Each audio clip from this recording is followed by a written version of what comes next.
Hello, and welcome to my official Q&A, something I realize I haven't even done on TikTok. And if I have done a Q&A before, it must have been a bajillion trillion years ago. I checked to see if anyone had any questions on my Instagram and also on here on YouTube, and I got a lot of really interesting questions, so we're gonna go through them together and maybe you can get to know me a little bit better. Why grapey? Is it because of your first name, and how did it evolve if so? It is because of my name. My real name is Graciela, but I go by Gracie, and in high school I had a friend named V who had me in her phone as Grapey Del Taco because it's a variation of my real first and last name, and that was always so funny to me. I thought that was really funny. So whenever I made a TikTok account, I made that my username, and I never changed it. And so now I'm Grapey Del Taco. I should probably message her about that. It's been many years. First book that emotionally impacted you. I think the very first book to ever emotionally impact me was The Bridge to Terabithia. We read that in school and then we watched the movie and I was broken both times. If you had to pick a book for kids/teens to read at schools, what would it be?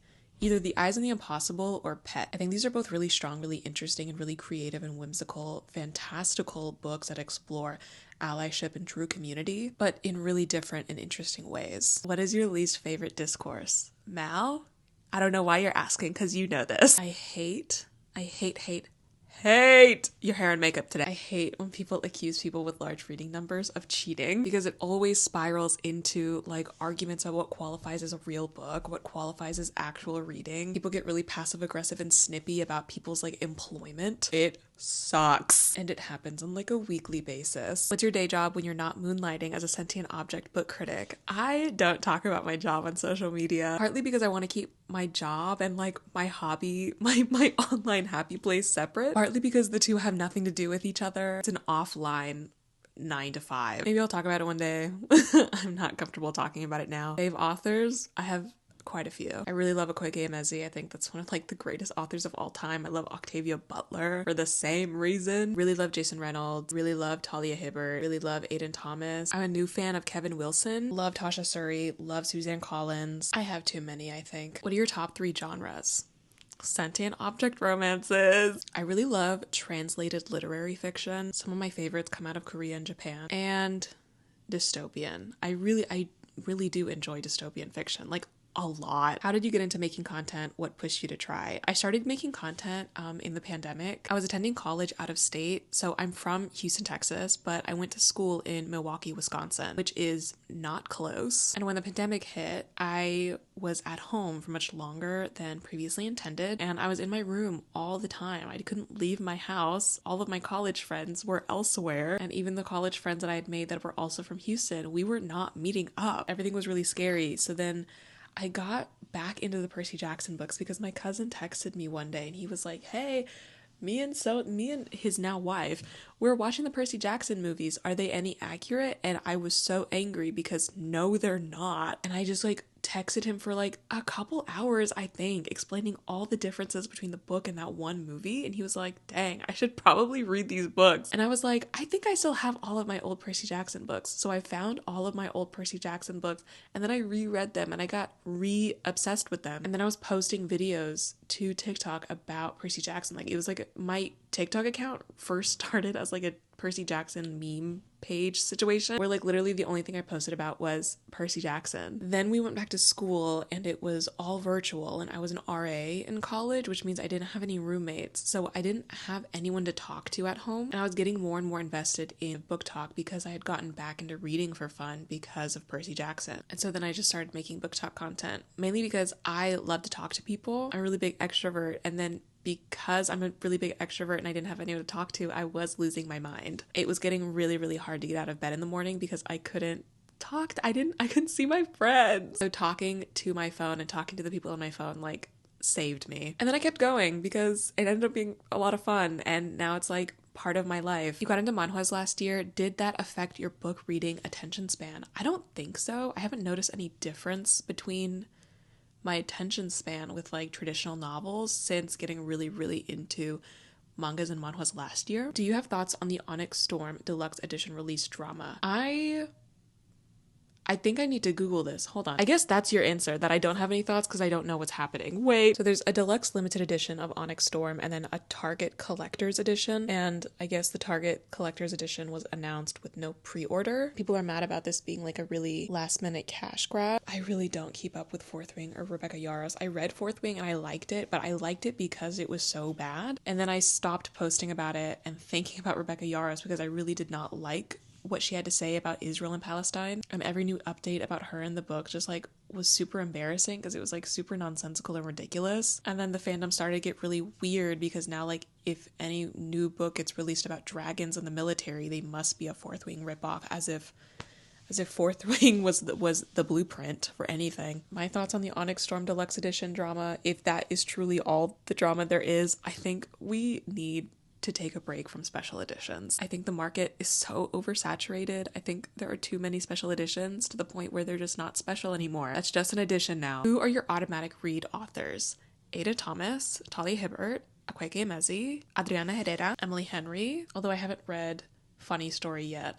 Happy Place really pissed me off. I'm sorry, I did not like Happy Place at all. I hated Happy Place, so I've been scared to touch Funny Story. Have you ever encountered a sapphic inanimate object romance or only MF or MM? Corny by, is it Sabrina Cross? It's book 1 in the Yarn and Monster series. That one is a series of romances between women and like these plushies that are possessed by demons. And book 1, Corny, is sapphic. That's a lady demon in there. And I know Chuck Tingle has quite a few. My macaroni and cheese is a lesbian, also she is my lawyer. My librarian is a beautiful lesbian ice cream cone and she tastes amazing. The sentient bread I just baked is a lesbian and she eats my ass. There are a few. What are your favorite and least favorite books you've ever read and why? Some of my least favorite books I've ever read are like the most viral like book talk sensation dark romances, which is really frustrating because I like dark romance, but I hated Punk 57. I hated Does It Hurt by H.D. Carlton. I hated Lights Out. Some of my favorite books I've ever read, that feels harder to narrow down. How do you balance between reading, doing work, and studying? So I'm not in school anymore, but when I was in school, I was juggling social media, reading a lot, my 2 jobs, and keeping up with schoolwork. It's not like easy, but replacing doom scrolling with reading does change a lot, though it is easier said than done. Audiobooks are a really big game changer. Playing an audiobook like when you're traveling anywhere, when you're on your commute to anywhere. I love an audiobook while I'm grocery shopping. And I think just not putting pressure on yourself to reach those high reading numbers because you know that you are really busy. What would you deem your personal Roman empire? Fledgling by Octavia Butler, because that's not supposed to be a standalone, but she died before it could be developed into the series it was supposed to be. That is heartbreaking to me. That is devastating to me.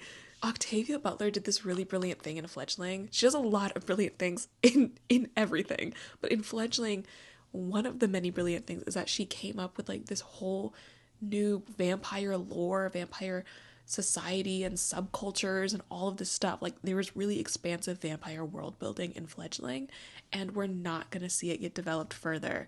We only have Fledgling. It hurts. It's haunting. I have cried about it before. Do you go to school? If so, what's your major or what did you go for? I'm not in school anymore. I graduated in 2022 with a Bachelor's of Fine Arts from the Milwaukee Institute of Art and Design. Have you read the Locked Tomb series? If so, thoughts? I've read Gideon the Ninth and that's it, though I do have Harrow and Nona in my possession. Yes, I'm making eye contact with you girls. And I loved Gideon the Ninth. It's very confusing. It did hurt my brain, but once I understood what was going on fully, I was freaking out. What drives you or gives you the confidence to make videos? Honestly, that I've been doing this for a while, so it feels weird to not make videos. But what initially drove me was that I was losing my mind in a teeny tiny shoebox door, and I needed people to talk to. But now all of my friends are here, so what drives me is wanting to talk to my friends. Bestie, how do I make myself read a book that's so boring? You don't read it anymore. Put it down. I'm a huge foodie, so is there a food you tried because it sounded good in the book? I've never tried a new food because it sounded good in the book, but I was craving like baked goods and pastries so badly whenever I was reading Legends and Lattes. So around the time that I was reading Legends and Lattes, I was going out and getting a lot of chocolate croissants. What is your favorite fictional name? I had to think about this for a second, but I think hands down it is Jam and Bitter from the books Pet and Bitter by Akwaeke Emezi. Favorite trashy movie? I have quite a few because I live, laugh, love really shitty straight to DVD sequels of like really popular films. Like, oh, I love American Psycho 2. You don't understand. I love Mean Girls too. They're just not good and they have my whole heart. What's one book you wish you could unread? Not so you can reread it with fresh eyes, but to forget.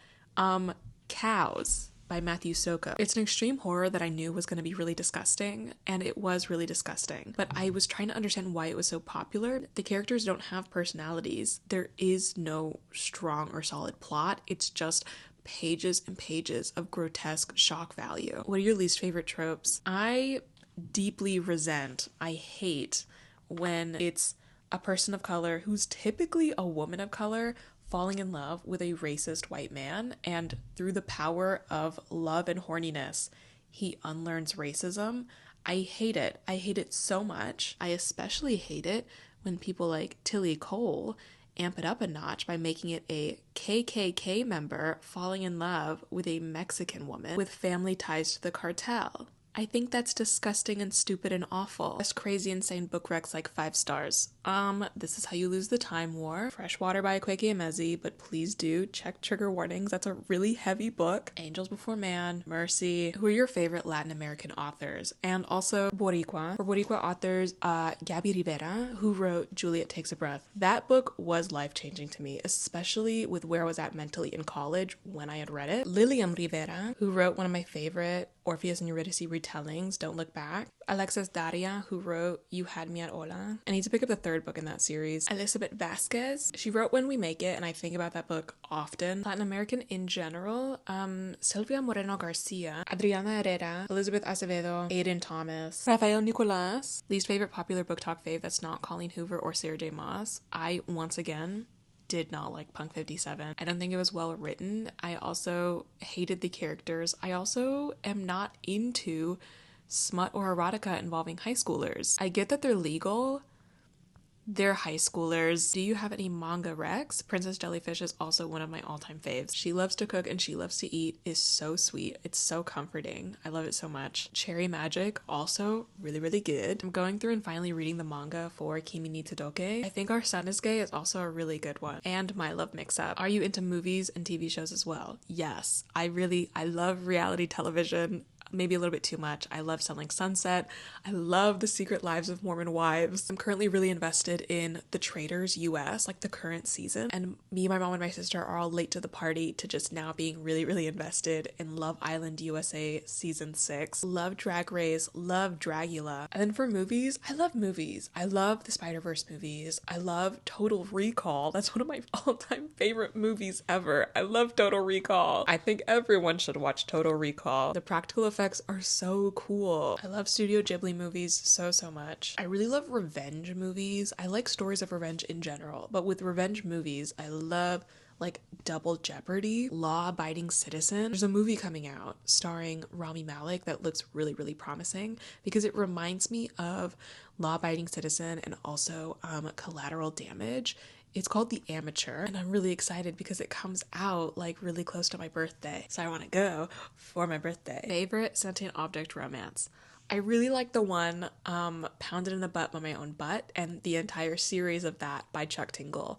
I have a whole video. I made 2 videos going through the whole series on TikTok, and then I put the compilation together on here on YouTube. It's like 14 minutes long. It's a whole thing. What's a sentient object romance you'd love to see in 2025? I would love to see any sentient object romance that is diverse. That's like an all-white genre with like I think 1 or 2 exceptions. There is a whole new world of different cultural items to be explored. Why do you think some books are starting to get lackluster around the 60 to 75% mark? I think because that's around the time authors need to like hunker down and start solving the actual conflicts, and it's infinitely easier to cause a problem than to solve it. And in a romance, that's when the 3rd act breakup happens, and that can ruin a book for a lot of people. How has the transition from book talk to booktube been for you? It's been good. It's been difficult because I'm used to the really impulsive nature of TikTok in general. Like I can record and edit and upload a video in under 10 minutes, and I cannot do that same timeline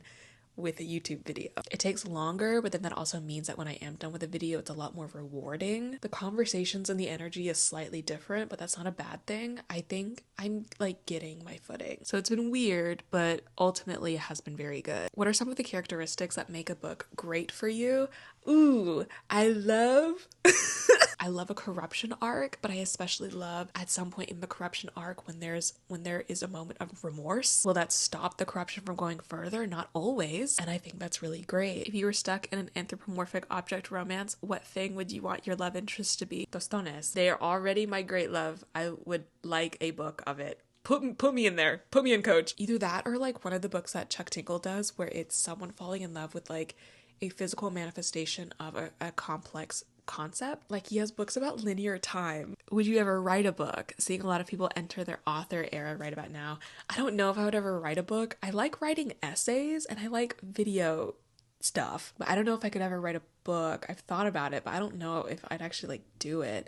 I would, however, love to illustrate. I'd love to illustrate like a book cover or illustrate a children's book. That's something I don't talk about that often, but I really love children's books, like illustrated picture books, and I would love, it's one of my dreams to illustrate a children's book one day. And this is the last question, which I also think is the messiest, so I think that's kind of funny. What was the most shocking TikTok drama you heard or covered and still think about today? It's not TikTok exclusively, but I got like all of my drama from TikTok. One of the most shocking, bizarre moments that like happened in the book space that I heard about and covered and like talked about with people on TikTok was the author who faked her suicide and then came back 2 years later and was like, let the fun begin, to like keep publishing books like it never happened. People donated to her funeral and I don't think people ever found out where that money went. Her author friends like wrote a book and published it in her honor and mourned her. I think about that all the time, actually. That was really weird. And those are all the questions. No, it was not filming Grapey. This is editor Grapey coming in to say that after I filmed this video and started editing, I double checked to make sure this was all the questions, and it was not all of the questions. A part 2 to this video is in the works. Thank you to everyone who asked me stuff. Some of these questions are actually like really funny. And I hope everyone watching got something interesting out of this. Oh, this is a really long video. This is gonna take a while to edit.